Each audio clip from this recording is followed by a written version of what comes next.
नवेम्बर December January हेउछि शीत ऋतु। एही ऋतु रे अधिक शीत हुए।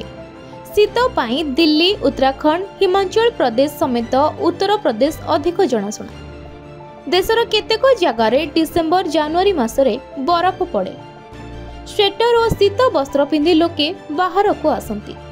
केतेकंकु शीत ऋतु अधिक पसंद। शीत पड़िले लोके शिमला, मनाली, जम्मू काश्मीर जाती।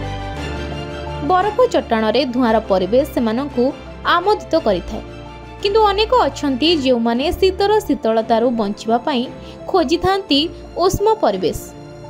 जे मानंकु शीत ऋतु रे उष्म परिवेश भल लागे सेमानंकु पई देशर अनेक जगह रहिछि जा सेमानंक अनुभव को अधिक ताजा करि परिबो। ठंडा रे भी गरम। शीत ऋतु रे गोवा बेलाभूमि सबुठु भल।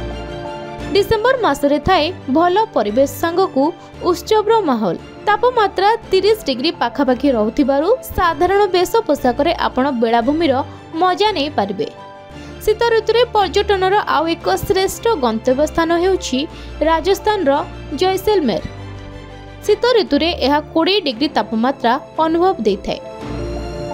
मरुभूमि, राजप्रसाद, पुराणा ह्रद और स्थानीय कला संस्कृति पाई एठाकु बेसी पर्यटक शीत ऋतुरे आसिथांती।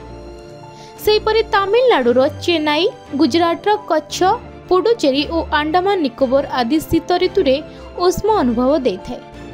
जदि आपण हल्का शीतरे बा शीत अनुभव न करी बुलिबाकू इच्छा करुथांती तेबे ए सब जगह को अवश्य जांतु। Bureau report, Subhadra live.